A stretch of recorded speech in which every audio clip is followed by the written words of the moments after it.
여호와 하나님의 말씀을 불순종하고 계속해서 죄악의 길에서 돌이키라고 하셨을 때에 유다 백성들은 자신들의 완악한 마음을 끝까지 돌이키지 않았습니다. 그렇게 유다 백성들의 조상들이 여호와의 마음을 경노하게 했을 때 여호와께서는 그들에게 재앙을 내리기로 결정하셨고 또 그 뜻을 바꾸시지 않으려고 했습니다. 이것은 하나님의 공의이죠. 유다 백성들이 행한 대로 벌을 내리시고 징계하는 것은 아주 공정하고 그리고 합당한 형벌입니다. 하나님의 판결과 징계는 누가 봐도 매우 공정한 결정인 것이죠. 하지만 하나님께서는 다시 예루살렘과 유다 족속에게 은혜를 베풀기로 뜻을 돌이키셨습니다. 이들의 터전을 회복시키시고 또 다시 번성하게 하시기로 결정을 하신 것이죠. 이것은 하나님의 사랑을 말하고 있습니다. 하나님은 아주 공의로우신 분이시지만 또 동시에 사랑이 많으신 분이십니다. 그래서 하나님이 공의만 갖고 계셨다라면 우리는 이미 다 멸망을 당했을 것입니다. 그러나 우리가 이 세상에서 살고 있는 이유, 그리고 하나님을 믿지 않고 있는 사람들도 이 세상에서 살아갈 수 있는 이유는 하나님의 사랑 때문입니다. 특별히 이 하나님의 사랑이 하나님의 택하신 사람들에게는 더 많이 주어졌기 때문에 우리는 이 세상의 삶을 사는 것뿐만 아니라 우리는 구원을 받아서 영원한 생명까지도 얻게 된 것이죠. 하나님께서 그들에게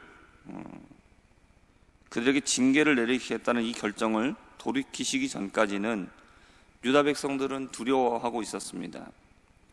하지만 여호와께서 이들을 회복하기로 결정하셨기 때문에 이제는 이들에게 두려워할 것이 없게 된 것이죠.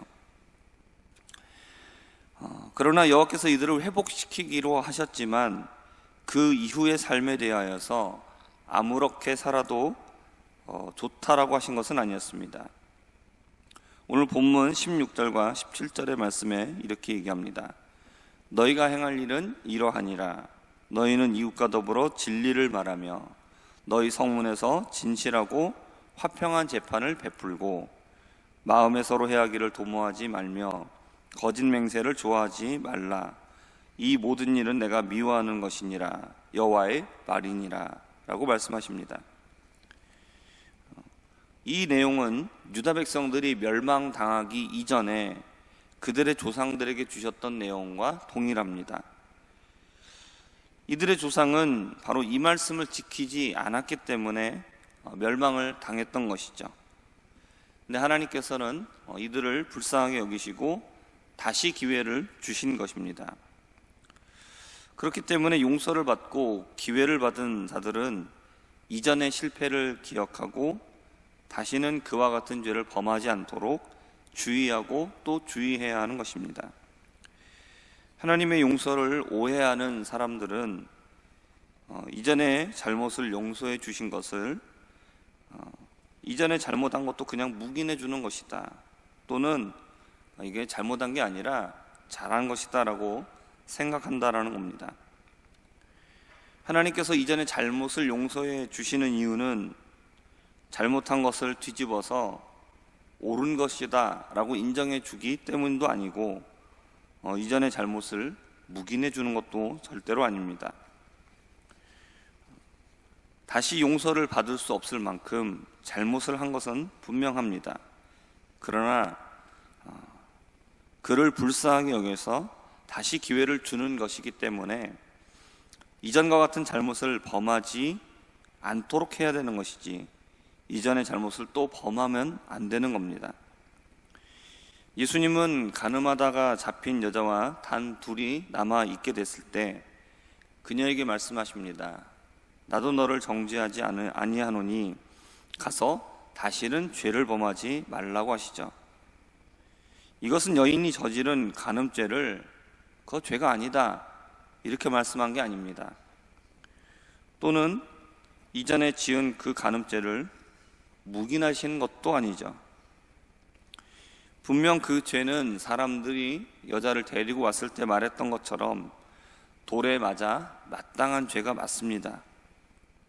그러나 정죄하지 않겠다라는 이 말씀은 다시 기회를 주시겠다라는 겁니다. 그렇기 때문에 말씀하시죠. 가서 다시는 같은 죄를 범하지 말아야 한다라고 분명하게 말씀하시는 겁니다. 이것은 우리들도 마찬가지입니다. 주님께서 우리를 불쌍하게 여기셔서 다시 기회를 주실 때 우리는 이전의 죄를 범하지 않도록 주의해야 합니다. 하나님께서는 우리에게 그러한 모습을 기대하시고 우리에게 다시 기회를 주시는 겁니다. 그러므로 주님께서 우리를 용서하시고 우리에게 기회를 주실 때에 우리가 그런 합당한 모습이 되기를 힘쓰는 우리 모두가 되기를 바랍니다. 19절에 여호와께서는 넷째 달, 다섯째 달, 일곱째 달, 열째 달의 금식이 변하여 유다 족속에게 기쁨과 즐거움과 희락의 절기들이 될 것이다 라고 말씀하시죠. 여기서 넷째 달의 금식은 바벨론이 예루살렘을 침공했을 때 성벽이 뚫린 날을 기억하고 금식하는 것이고, 그리고 열째 달은 바벨론 왕 느부갓네살이 예루살렘을 포위하기 시작한 날을 기억하고 금식하는 것을 말합니다. 그러니까 유다가 바벨론에게 포위당하고 또 멸망당한 것이 이들에게 얼마나 큰 아픔과 또 슬픔의 기억이 되었는지를 보여주는 것이 바로 이 4번의 금식입니다. 1년 중에 4번이나 4달이나 바벨론 침공과 관련된 금식을 하고 있는 유다 백성들에게는 항상 슬픔과 아픔의 기억만 남아있는 것이죠. 하지만 하나님께서는 이 아픔의 기억들이 모두 기쁨으로 변화될 것이라고 하셨습니다.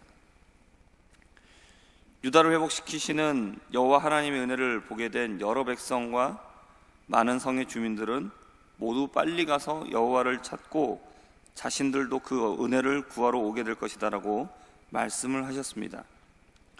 세상에서 강대한 나라들도 많고 사람들도 많지만 그들이 모두 다 여호와의 은혜를 맛보고자 몰려들어 온다는 것이죠. 이방 백성 10명이 유다 사람 한 사람을 붙잡고 너희와 함께 하시는 여호와에 대해서 우리가 들었다. 그러니 우리도 제발 데려가서 여호와의 은혜를 받게 해달라. 이렇게 말할 것이라는 겁니다. 여호와께서 유다 백성에게 다시 주실 은혜는 어떤 은혜입니까? 이전과 비교가 되지 않도록 더 큰 은혜라는 것이죠. 세상 모든 사람들이 사랑이 넘치시고 은혜로우신 하나님을 어떻게 알 수가 있느냐? 그것은 망해버렸던, 징계받았던 유다 백성들이 다시 일어나는 모습을 보고 알게 된다라는 것이죠. 사람들이 그것을 보고 알아서 밀려오는 상황이 될 것이다 라고 말씀합니다. 이것은 하나님의 은혜가 차고 넘치기 때문에 가능한 일입니다. 하나님께서 주시는 은혜도 마찬가지죠. 우리는 원래는 하나님의 징계를 받아 죽어 마땅한 자들이라는 겁니다. 그거를 세상 사람들도 다 안다라는 것이죠. 그런데 그런 우리가 어떻게 되느냐? 하나님의 은혜를 받아서 오히려 하나님의 은혜로서 회복되는 역사가 나타난다는 겁니다. 그래서 하나님을 알지 못하던 사람들이 그 모습을 보면서 야, 우리도 하나님의 은혜를 받아야 되겠다. 그러면서 몰려오게 된다는 것이죠. 이것이 전도입니다. 하나님께서 우리의 삶 가운데 우리를 어떻게 불쌍하게 여기셨는가, 그리고 하나님의 그 은혜로 나같이 인생 망나니 같은 그런 나도 어떻게 달라졌는가를 보여주는 겁니다. 그러면 결국 누가 드러납니까? 크신 하나님이 드러나죠. 사랑의 하나님, 은혜의 하나님이 드러나는 겁니다. 그런 면에서 우리는 전도할 준비가 되어 있는 자들입니다. 왜냐하면 하나님께서 우리에게 이러한 놀라운 은혜를 부어주셨고 우리에게 기회를 주셨기 때문입니다. 그러므로 우리의 모습을 통해서 하나님이 드러날 수 있는 것이죠. 우리는 유다 백성들과 마찬가지로 우리는 하나님의 진노를 받아 마땅한 자들입니다. 우리의 삶에는 슬퍼할 것밖에 없었습니다. 우리의 모습을 살펴보면 죄밖에 드러나지 않습니다.